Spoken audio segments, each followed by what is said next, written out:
नमकीन खाना सबको पसंद है, लेकिन अगर ऐसा नमकीन मिल जाए जो सारे पोषक तत्वों से भरा हुआ है और उसको हम घर पर बना सकते हैं तो कितना अच्छा होगा। आइए शुरू करते हैं।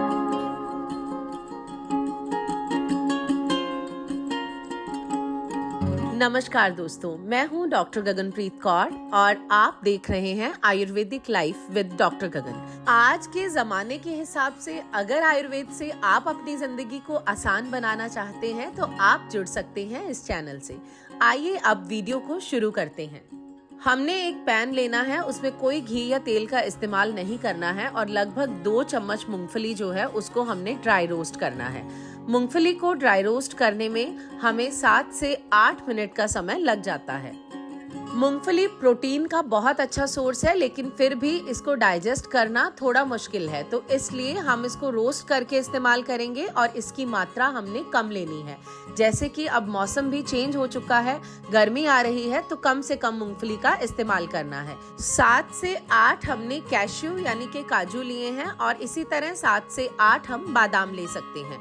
मूंगफली जब 3 से 4 मिनट तक रोस्ट हो जाए उसके बाद हमने इनको डालना है, क्योंकि इन दोनों को रोस्ट करने के लिए हमने 3 से 4 मिनट का समय टोटल देना है। अब इन तीनों को भूनते हुए टोटल 7 से 8 मिनट का समय हो चुका है, तो अब हम इसमें रोस्टेड चना डालेंगे। तो ये पहले से ही भुना हुआ है, लेकिन इसको 1 से 2 मिनट के लिए हम सेक लेंगे ताकि ये और ज्यादा क्रिस्पी और कुरकुरा हो जाए। इसको आप अपने स्वाद के अनुसार छिलके वाला या बिना छिलके वाला ले सकते हैं। ये जो ठंडा मीठा सा मौसम चल रहा है, इसमें रोस्टेड चीजें काफी हेल्प करती हैं, क्योंकि जो सर्दी में कफ जमती है अंदर, वो सूरज की तपती गर्मी से पिघलती है।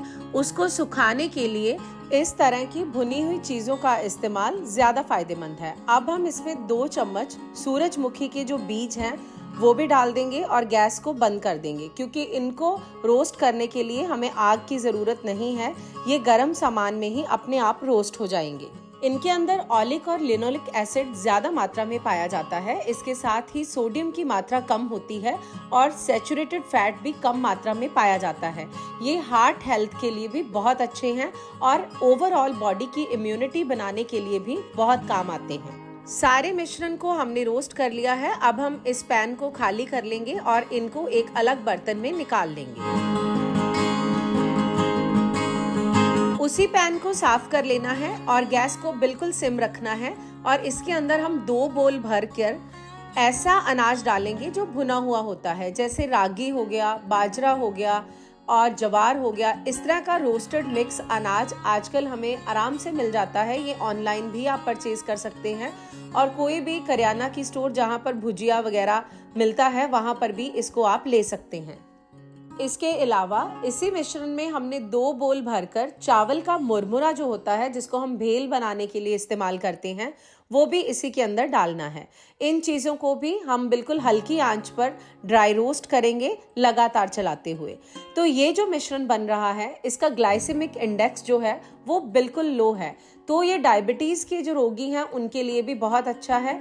जिनका कोलेस्ट्रॉल हाई रहता है, जिनका बीपी हाई होता है, जो ज़्यादा घी तेल ऐसी भारी चीज़ें नहीं खा सकते, उन सब के लिए ये बहुत ज़्यादा बढ़िया है।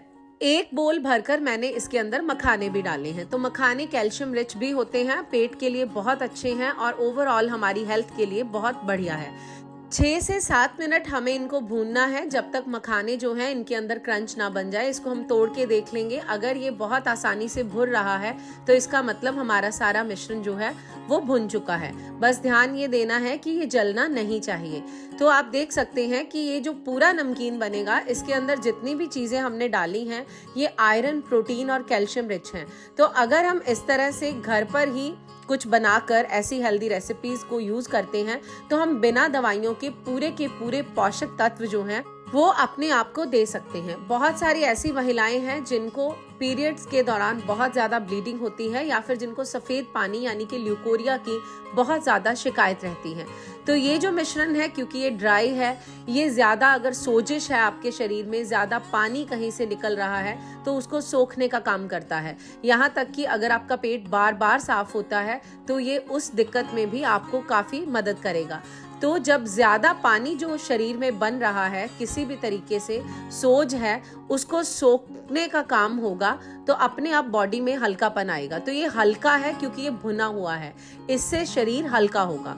तो ये चीजें उन लोगों के लिए है जिनका शरीर भारी है, किसी तरह की सोज है और ज्यादा कमजोरी है। अब हम इस मिश्रण को एक तड़का लगाएंगे, जिसके लिए हमने 1 से 2 चम्मच सरसों का तेल लेना है। इसको गरम करना है और इसके अंदर हमने कुछ स्पाइसेस डालने हैं। 1 चम्मच इसमें सरसों के दाने डाले हैं, 1 चम्मच सौंफ और 1 चम्मच मोटा धनिया। इसके अलावा एक बहुत ही छोटा सा टुकड़ा नारियल जो है उसको काट के भी हमने इसके अंदर डाल देना है। गैस को हम बंद कर सकते हैं क्योंकि गरम तेल में ये चीजें आसानी से बिना गैस के भी रोस्ट हो सकती हैं। थोड़ी सी हम इसमें किशमिश डालेंगे, जिसको दाख भी बोलते हैं, और उसके अलावा कुछ मसाले जैसे कि सेंधा नमक, काला नमक, थोड़ी लाल मिर्च, आप अमचूर पाउडर या चाट मसाला डाल सकते हैं, थोड़ी सी हल्दी। ये सब मसाले हमने अपने स्वाद के अनुसार ही डालने हैं। हम अगर घर पर बना रहे हैं तो इसलिए ये ध्यान रहे कि जिनके अंदर बहुत ज्यादा गर्मी है, बहुत ज्यादा पित्त दोष उनका बढ़ा रहता है, तो हमें कम से कम स्पाइसेस डालने हैं। अगर आपका कफ दोष बढ़ा है तो आप अच्छे से इसमें अपनी पसंद के अनुसार स्पाइसेस डाल सकते हैं। अगर आपका वात दोष ज्यादा बढ़ा है तो आप स्पाइसेस के साथ साथ जिस तेल में हमने तड़का लगाया है इसकी मात्रा को भी बढ़ा सकते हैं, क्योंकि जो वातज बॉडी है वो काफी ड्राई होती है। अगर हम उसको ज्यादा ऑयल देंगे तो वो ज्यादा हेल्दी होगी। तो जो हमने सारी चीजें, पहले हमने ड्राई फ्रूट्स और चनों को रोस्ट किया था, उसके बाद हमने बाकी का सारा मिश्रण रोस्ट किया है, उस सब को हमने इस मसाले के अंदर डाल देना है और अच्छे से एक बार सारा मिक्स कर लेना है, ताकि जो मसाले हैं, वो नमक है, वो सारे मिश्रण में एक जैसा हो जाए। इसको हम हल्का सा ठंडा कर लेंगे क्योंकि गरम गरम को हमने स्टोर नहीं करना है। तो जब ये ठंडा हो जाए आधे घंटे में, उसके बाद किसी भी एयर टाइट कंटेनर में आप इसको 15 से 20 दिन के लिए स्टोर कर सकते हैं। अगर आप कहीं यात्रा पे जा रहे हैं तो भी हम इसका इस्तेमाल कर सकते हैं। अगर आपके बच्चे हॉस्टल में रहते हैं तो आप उनको भी ये बना के दे सकते हैं। ये बहुत ही ज्यादा पौष्टिक है। और इवनिंग स्नैक के टाइम में आप इसके अंदर प्याज, टमाटर, कुछ फ्रूट्स डालकर, नींबू डालकर इसकी भेल बनाकर भी खा सकते हैं। इतना ध्यान रहे कि इसके अंदर नमक डाला है, तो इसलिए इसको चाय या दूध के साथ इस्तेमाल ना करें, क्योंकि आयुर्वेद के अनुसार नमक और दूध का जो मेल है ये अपथ्य आहार में आता है। अगर आप वेट लॉस करना चाहते हैं तो भी ये बहुत ज्यादा बढ़िया है। ये आपकी वेट लॉस में भी काफी हेल्प करेगा। ये रात के डिनर में या फिर रात को खाने वाली चीज नहीं है। जितना भी भुना और सूखा अनाज है, इसको रात को खाने के लिए आयुर्वेद शास्त्रों में मनाही की गई है। तो दिन के समय जब भी आपको अच्छी भूख लगे तब आप इसका इस्तेमाल कर सकते हैं। ये था आज का वीडियो। उम्मीद करती हूँ कि आपको बहुत पसंद आया होगा। ऐसे ही और वीडियोस को देखने के लिए आप चैनल को जरूर सब्सक्राइब करें। मैं फिर मिलूंगी किसी और नई जानकारी के साथ। तब तक के लिए नमस्कार। खुश रहें, अपना ख्याल रखें।